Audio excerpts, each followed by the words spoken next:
चला E waste कोणाला बोलतात बरं का? आता ई वेस्टबद्दल जर आपण बघायला गेलो तर ई वेस्टची डेफिनेशन कशी देणार?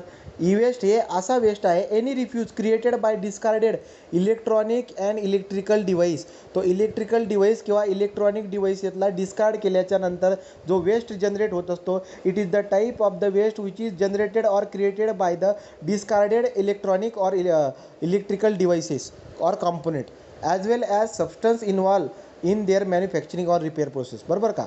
तो काय बोलतो आहे, इलेक्ट्रॉनिक किंवा इलेक्ट्रिकल डिव्हाइस जे डिस्कार्ड झालेत, खराब झालेले आहेत, ज्याला आपण रिपेअर म्हणजे ज्याला आपण वेस्ट म्हणून टाकून देतो आहे, किंवा यांना बनवण्यासाठी ज्या पण पदार्थांचा वापर केला जात असतो ते पदार्थसुद्धा ई वेस्ट म्हणून ओळखले जातील. डेफिनेशन आठ तिथं लक्षात ठेवा. E waste is a waste refuse किंवा waste created by discarded electronic or electrical devices and component. इथपर्यंत डिफिनेशन लिहिली तरी बेस्ट आहे. As well as substance involve. तो याचा अर्थ काय? इलेक्ट्रॉनिक आणि इलेक्ट्रिकल डिव्हाइसेस बनवण्यासाठी ज्या सबस्टन्सचा इन्व्हॉल्वमेंट होत असतो तो सुद्धा वेस्ट म्हणून ओळखला जाईल. ठीक आहे का? जर समजा वेस्टेज म्हणून ओळखला जाईल. तुम्ही जर बनवला उरलेला जो पदार्थ आहे तो वेस्ट म्हणून येईल ना, पण तो कुठला waste? E waste. As well as substance involve in their manufacturing and repair process. तो इलेक्ट्रॉनिक वेस्टला मॅन्युफॅक्चरिंग करण्यासाठी ज्याचा पण वापर करतायत, वापर झाला उरलेला जो पण आहे तो पण वेस्ट राहणार आहे, ई वेस्ट राहणार आहे. आलं का लक्षात? त्याला ई वेस्ट बोलणार आहे आपण. तो डेफिनेशन लक्षात राहू द्या. दुसरा पॉईंट असतो आपला सोर्सेस.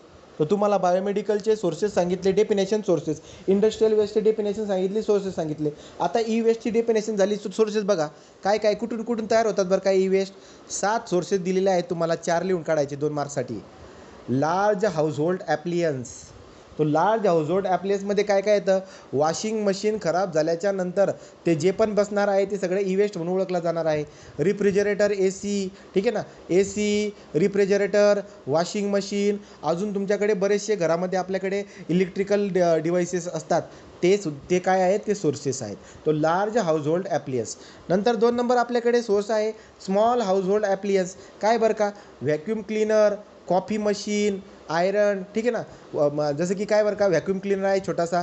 अजून काय? अजून छोटे छोटे आपल्या मोबाईलच घ्या, किती सारे आहेत, ठीक आहे ना. कॉफी मशीन, नंतर आयरन म्हणजे इस्त्री. या पद्धतीने तुमच्या लक्षामध्ये काय येईल बरं का? की स्मॉल हाऊसहोल्ड ॲप्लियन्स पण हाऊसहोल्ड ॲप्लियन्स लक्षात घ्यायचं. हाऊसहोल्ड ॲप्लियन्स लक्षात राहील तुमच्या. हे 2 झाले. तिसरा सोर्स आपल्याकडे काय आहे? तिसरा सोर्स आहे office information and communication equipment. जसं की PCs, ठीक आहे ना, laptops, mobile, telephone, fax machine, printer, हे सगळे ई वेस्ट आहेत. हे सगळे ई वेस्ट आहेत. ओके, किंवा ई वेस्टचे सोर्सेस आहेत. Entertainment and consumer, electronic toys, laser, sports, recreational equipment. बरोबर ना. तो मनोरंजनासाठी आपल्याकडे TV आहे, DVD प्लेअर आहे, ठीक आहे ना, छोटी कॅसेट राहते ती, वायफाय सेट आहे, रेडिओ आहे, इलेक्ट्रिकल ट्रेन आहे, नंतर ट्रेडमिल्स आहेत, खेळणे असतात ना, बऱ्याचशा इलेक्ट्रॉनिक खेळणे असतात, वेंडिंग मशीन आहे. तर याच्यापैकी 2-4 उदाहरणं लक्षात ठेवा. तुम्हाला 2 मार्काला जर का प्रश्न आला तर हे बघा, हे पूर्ण लिहिणं जरुरी आहे, हे पण पूर्ण लिहिणं जरुरी आहे. पण तिसऱ्यामध्ये office information and communication equipment, हे पण पूर्ण लिहिणं जरुरी आहे. पण इथं जर बघायला गेलात इलेक्ट्रॉनिक टॉईज वगैरे म्हटलेत ना तुम्ही, तो जरुरी नाही आहे सगळं काही लिहायचं खाली. पण ठीक आहे, चला तुमच्या लक्षात राहत असेल तर television, VCR, DVD player, wifi set, radio, ETC. Okay, पुढे चला. Lighting equipment. आता लाइटिंग इक्विपमेंट कोणकोणते आहेत आपल्याकडे बल्ब असतो, तो फ्लोरोसेंट ट्यूब, छोटा गोल बल्ब नाही आहेत का तो, ठीक आहे, पांढरा प्रकाश पडतो, सध्या सगळेजण वापरतात. लॅम्प, ठीक आहे, इलेक्ट्रिकल फ्यूज बल्ब. नंतर हे लाइटिंग इक्विपमेंट पण झाले. Electric and electronic tools, drills, electric सॉ, ठीक आहे ना. आपल्याकडे हे असतो, काय म्हणतात त्याला, सॉ म्हणजे काय म्हणता येईल त्याला, करवत. तो इलेक्ट्रिकल करवत आहे. ड्रिलिंग मशीन असते आपल्याकडे. नंतर सेविंग मशीन, ठीक आहे. तर या हे जे काही आहेत हे सुद्धा जनरली इलेक्ट्रिकल आणि इलेक्ट्रॉनिक टूलसुद्धा आपले ई वेस्टचे सोर्सेस झाले. नंतर सिक्युरिटी आणि हेल्थ केअर इक्विपमेंट. बरोबर. आता दवाखान्यामध्ये सिक्युरिटीसाठी, हेल्थ केअरसाठी आपल्याकडे बरेचसे इक्विपमेंट असतात. कुठले बरं का? तर हृदयाचे ठोके मोजण्यासाठी असतं, ऑक्सिजनचा सप्लाय मोजण्यासाठी असतं, ते पण उदाहरणं लिहून टाकायचे याच्यात, ठीक आहे ना. किंवा एक्सरे असतो, एक्सरे वगैरे असतात, ते सगळे काय आहेत? इलेक्ट्रॉनिक वेस्ट आहेत. इलेक्ट्रॉनिक वेस्ट आहेत, ई वेस्ट आहेत. लक्षात राहील काय? बोला, चांगल्या पद्धतीने नोट्स काढा. लक्षात राहील काय? चला बरं पुढे जाऊ. हे बघा, हे असा प्रश्न तेच आहे. ते explain the various variety of E waste telecommunication waste, electrical waste, electronic waste, cable waste. एक एक मार्काला येतोय, म्हणजे 4 गोष्टी लिहायच्या आहेत. हा प्रश्न जर का आला तर असं लिहून टाका. काय म्हणलेले, वेगवेगळे व्हरायटीचे जे ई वेस्ट आहेत का त्यांची यादी बनवून एक्सप्लेन करायचे. टेलिकम्युनिकेशन वेस्टमध्ये काय काय येतं, mobile, telephone, monitor, laptop, Mouse, keyboard and other electronic devices, telephone exchange, wireless cable, related scrap and television. Okay, तर हे झालं टेलिकम्युनिकेशनमध्ये. इलेक्ट्रिकल वेस्टमध्ये काय काय येतं, स्विचेस, घरामधले स्विचेस, नंतर रिलाय, नंतर कनेक्टर, नंतर रिलेटेड स्क्रॅप मटेरियल, त्यांच्या रिलेटेड खराब झालेले मटेरियल असं म्हणतोय मी.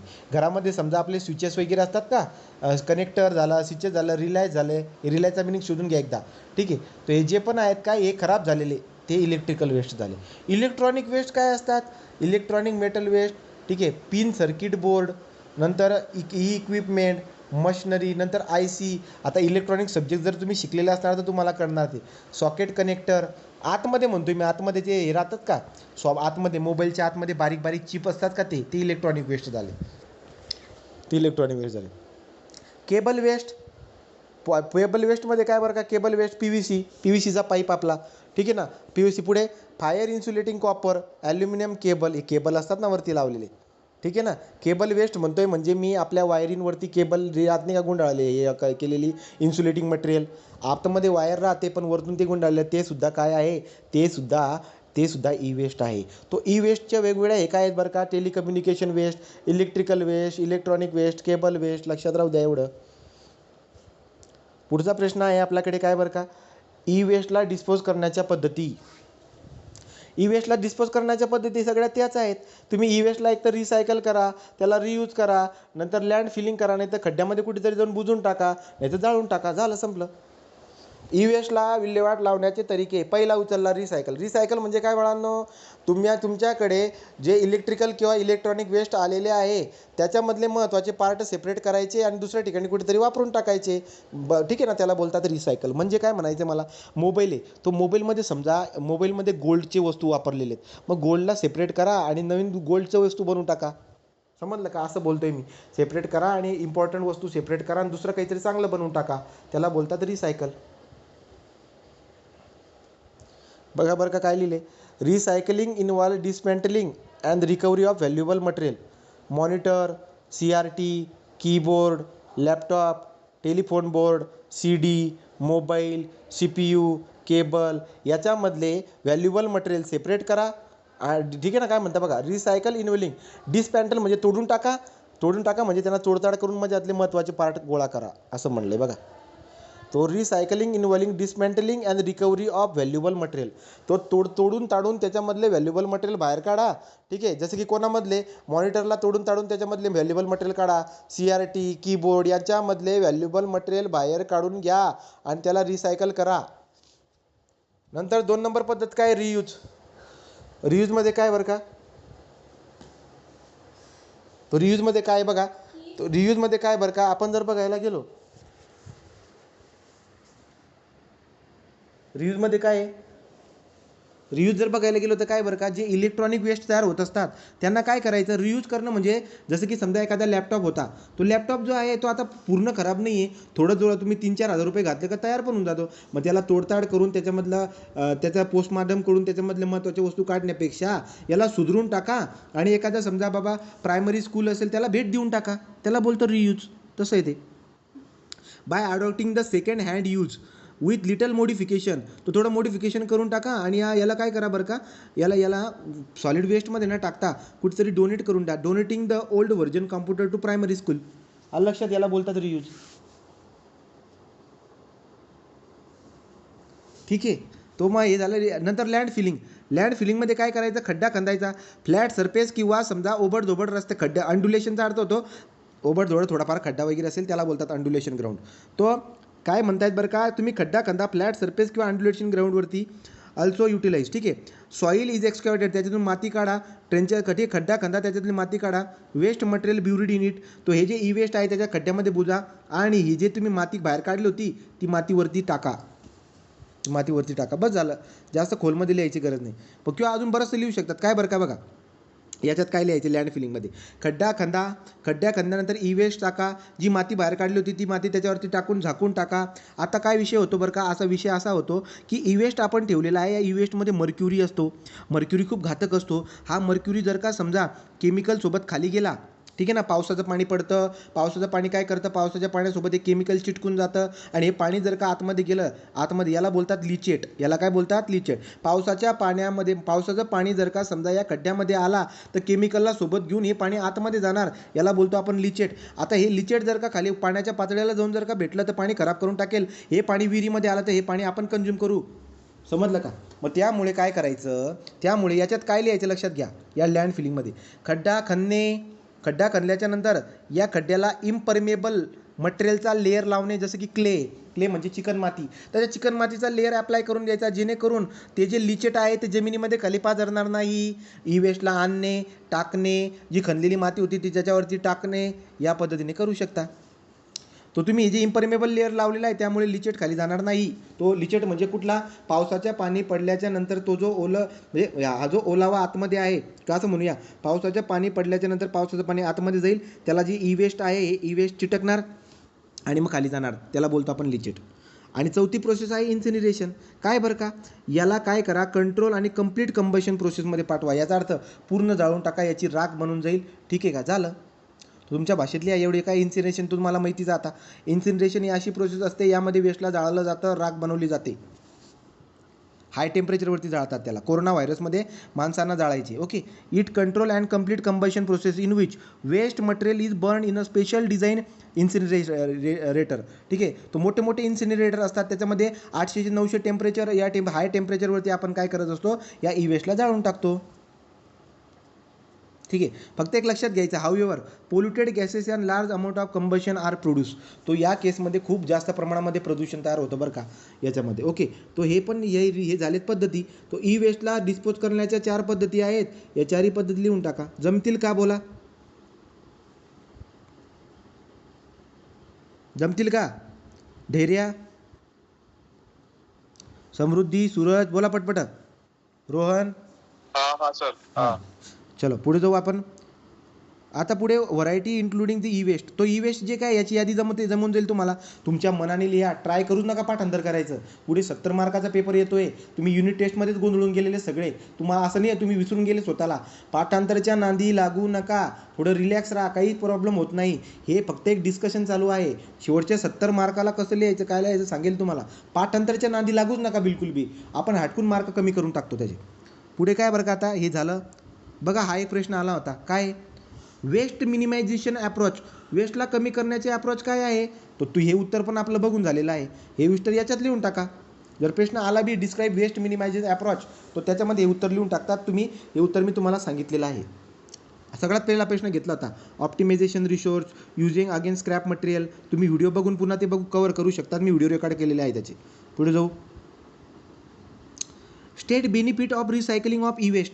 ई वेस्टला जर का रिसायकल केलं तर त्याचे काय फायदे होतात, त्याचे फायदे काय होतात बघा बरं का. 4 फायदे दिलेत मी. पहिला, to save the raw material resource in the production. बघा, तो ई वेस्टला तयार, म्हणजे आपण असं म्हणूया की जे पण इलेक्ट्रॉनिक प्रोडक्ट आहेत, त्या इलेक्ट्रॉनिक प्रोडक्टला बनवण्यासाठी जो रॉ मटेरियल लागेल तो कमी होऊन जाईल ना. व्यवस्थित बघा बरं काय म्हणलेलं. पहिला फायदा, टू सेव्ह, तुम्ही वाचवला, काय वाचवला, रॉ मटेरियल. तुम्ही रॉ मटेरियल वाचवला, कशासाठी, प्रोडक्शन. तो इलेक्ट्रॉनिक वस्तूंच्या प्रोडक्शनमध्ये जो रॉ मटेरियल आपण वापरत असतो तो वाचवला ना आपण. ठीक आहे ना. तो to save the raw material resource in the production. Electronic पदार्थांना तयार करण्यासाठी लागणारा जो रिसोर्स असतो किंवा जे रॉ मटेरियल आहे, रॉ मटेरियल रिसोर्स असा शब्द वापरा. रॉ मटेरियल रिसोर्स जे काही आहे ते सेव्ह केलं आपण, जे आपल्याला कशासाठी लागत असतं, इलेक्ट्रॉनिक इक्विपमेंटच्या प्रोडक्शनसाठी. हा पहिला फायदा झाला, बरोबर. 2 number, to save the energy in the production. जर समजा इलेक्ट्रॉनिक वेस्टला जर रिसायकल करत असणार, तो रिसायकल जर करत असणार, याचा अर्थ काय झाला बरं का, तिथला तिथे वापर करून घेत असणार समजा, तो त्यामुळे एनर्जी पण प्रोडक्शन करण्यासाठी लागणारी एनर्जी वाचून जाईल. ओके. तो तुम्हाला नवीन रॉ मटेरियल आणायची गरज नाही आहे, तिथल्या तिथेच येऊन जाईल. ओके. पुढे काय बरं का, to reduce the solid waste in a landfill. बरोबर. तो जर समजा तुम्ही या इलेक्ट्रॉनिक वेस्टला जर का रिसायकल करून घेतलं तर वेस्ट तयार होणार नाही, तुम्हाला खड्ड्यामध्ये टाकायची गरज नाही आहे. तो लँडफिल्स, याचा अर्थ काय झाला, reduce the solid waste in landfill, किंवा डिस्पोज कुठे बाहेर करायची गरज पडणार नाही. वेस्ट रिड्यूस झाला, सॉलिड वेस्ट रिड्यूस झाला. सेव्ह एनर्जी इन प्रोडक्शन, तो प्रोडक्शन करण्यासाठी जी एनर्जी लागत होती ती पण सेव्हिंग झाली. ठीक आहे. नंतर to save the raw material resource in a प्रोडक्शनसाठी जो रॉ मटेरियल लागत होता त्याची काही गरज नाही आहे, याचाच वापर करून घ्या. ठीक आहे, याचाच वापर करून घ्या. असं पुढे जाऊया. पुढचं काय बरं का, आता to minimize the environmental pollution. तो जर तुम्ही रिसायकल केलं तर इन्व्हायरमेंटल पोल्युशन होणार नाही. कसं काय, जर समजा आपण आता या इलेक्ट्रॉनिक वेस्टला रिसायकल न करता इन्सिनरेशनच्या प्रोसेसमध्ये जर का टाकलं असतं तर त्याच्यामधून धूळ बाहेर निघाला असतं, पोल्युशन झालं असतं. मग तुम्ही इन्सिनरेशनसारख्या पद्धतीनं न वापरता रिसायकल करा ना. तो इलेक्ट्रॉनिक वेस्टला रिसायकल करण्याचे फायदे जमताय का? काय बोलणार तुम्ही, इलेक्ट्रॉनिक इक्विपमेंट जे काय आहे त्याला तयार करण्यासाठी लागणारा जो रॉ मटेरियल आहे तो तुम्हाला लागणार नाही जास्त. का बरं, का यालाच वापरून करून टाकायचं आहे म्हणून. नंतर पुढे आता तुम्ही याचाच वापर करता आहे तर त्यामुळे जास्त एनर्जी लागणार नाही. नंतर सॉलिड वेस्ट जास्त तयार होणार नाही कारण रिसायकल होतो आहे, आणि इन्व्हायरमेंटल पोल्युशन होणार नाही. हे पण प्रश्न आहे, लक्षात राहू द्या. ई वेस्टची डेफिनेशन माहिती आहे, बायोमेडिकल वेस्ट ई वेस्टची डेफिनेशन माहिती आहे. पुढं state hazardous substance in e waste. तो ई वेस्टमधले घातक पदार्थांची यादी करा. And health on the environment, म्हणजे शरीरावरती आणि पर्यावरणावरती, इन्व्हायरमेंटवरती होणारे अफेक्ट पण सांगा. तो हा पण प्रश्न परीक्षेला येणार आहे. बघा बरं का, आता चला, तो ई वेस्टमध्ये तयार होणारे पदार्थ कोणकोणते आहेत hazardous? Lead, cadmium, mercury, chromium. 4 तरी लिहा. बघा इथं म्हणले एनी 4 1 मार्क इच. 4 तरी लिहा. Lead, cadmium, mercury, chromium, beryllium, नंतर ब्रोमिनेटेड फ्लेम, प्लास्टिक. बघा एक एक करून. लीड, आता लीडमुळे काय परिणाम होतो, जर समजा इलेक्ट्रॉनिक वेस्टमध्ये लीड भेटतोय आपल्याला, ठीक आहे ना, या लीडमुळे काय परिणाम होईल, डॅमेज टू नर्वस सिस्टीम. आपली जी नर्वस सिस्टीम आहे ती डॅमेज होताना दिसायला भेटेल. ब्लड सिस्टीम डॅमेज होईल. किडनी, ब्रेन ग्रोथ, किडनीची वाढ म्हणा किंवा समजा ब्रेन ग्रोथ, याच्यावरती आपल्याला प्रॉब्लेम दिसायला भेटेल. लीडमुळे होणारे प्रॉब्लेम सांगा. लीड काय आहे, इलेक्ट्रॉनिक वेस्टमधून लीड तयार होतो किंवा लीड येतो, हा हजार्डस आहे, हा घातक आहे. याच्यामुळे काय होत असतं, याच्यामुळे नर्वस सिस्टीम खराब होते, ब्लड सिस्टीम आणि नर्वस सिस्टीम खराब होते, किडनी आणि ब्रेन यांची ग्रोथवरती परिणाम होतो. कॅडमियम हा पण काय आहे, इलेक्ट्रॉनिक वेस्टमधून आपल्याला कॅडमियम तयार होताना दिसायला भेटेल किंवा इलेक्ट्रॉनिक वेस्टमध्ये कॅडमियम असतो. बरं, मग याचा परिणाम काय होईल, न्यूरल डॅमेज. तेच आहे, न्यूरल म्हणजे नर्वस सिस्टीम डॅमेज होईल. Toxic effect on kidney, liver due to the accumulation. तो शरीरामध्ये जर का हा कॅडमियम गोळा होत गेला तर किडनी, ठीक आहे ना, किडनी काळी, नंतर लिव्हर म्हणजे काळीज, हे खराब होताना दिसायला भेटणार. पुढे मर्क्युरी इलेक्ट्रॉनिक वेस्टमध्ये मर्क्युरी हा पण एक सबस्टन्स आहे जो हानिकारक आहे. Damage to brain, respiratory system, skin disorder. 4च कुठले तरी लक्षात राहू द्या. ठीक आहे. पुढे क्रोमियमचं काय, DNA डॅमेज करून टाकतो डायरेक्ट. तो जर DNA डॅमेज झाला तर पुढे पण तुम्हाला मुलाबाळांमध्ये तसेच प्रॉब्लेम दिसायला भेटत असतात. नंतर आस्थमॅटिक ब्रोनिटाईज, याचा अर्थ श्वसनाला प्रॉब्लेम होईल. क्रोमियमचा कॉन्टॅक्ट शरीरासोबत झाला तर DNA डॅमेज होतो अँड ॲस्थमॅटिक आपला ब्रोनिटाईलचा प्रॉब्लेम दिसायला भेटतो. Barium, damage to heart, liver, ठीक आहे, स्प्लीन, मसल डॅमेज. तो बरेचसे झाले. तुम्ही एक काम करा, 1 2 हा मर्क्युरी तर यायलाच पाहिजे आणि क्रोमियम पहिले 4 लिहून टाका. तो परीक्षेमध्ये जर का आले तर पहिले 4 लिहून टाकायचे. 4च विचारतील, ते जास्त विचारणार नाही. परत आता हे आलं, ई वेस्टला डिस्पोज करण्याचे तरीके सांगितले ना वरती. हे काय, हे बघा इथेच कुठेतरी सांगितलं ना मी, ई वेस्टला डिस्पोज करण्याचे पद्धती बोललो, शिकवले तुम्हाला डिटेलमध्ये. हे बघा, डिस्पोजल मेथड, एक तर रिसायकल करा, रियूज करा, लँड फिलिंग करा, इन्सिनरेशन करा. तो हे डिस्पोजल मेथड आहे. तेच तुम्ही लिहून टाकायचं उत्तर. ओके, तेच उत्तर लिहून टाकायचं, कन्फ्यूज होऊ नका. तो लँड फिलिंग सांगितलं, इन्सिनरेशन, रियूज झालं. ठीक आहे, हे रिपीट झालं असेल पेज माझ्याकडून, झालं. आणि लास्ट प्रश्न काय आहे, explain recycling of industrial waste. हा आपला झालेला आहे प्रश्न रिसायकलिंग वेस्टचा. तो अशा पद्धतीने याच्या नोट्स तयार करा. Electronic waste, biomedical waste, industrial waste, या तिघे प्रकार आपले झालेले आहेत. जवळपास 70% युनिट झालेले आहे. याच्यातला एक प्रश्न उरेल. हा युनिट आपला जवळपास झालेला आहे. ओके, याच्यातला एक प्रश्न येईल. 1 ते 2 प्रश्न अजून ॲडिशनल लिहू शकतात. त्याच्यानंतर आपण पुढच्या युनिटला बघणार आहोत. ओके, इथं थांबतो.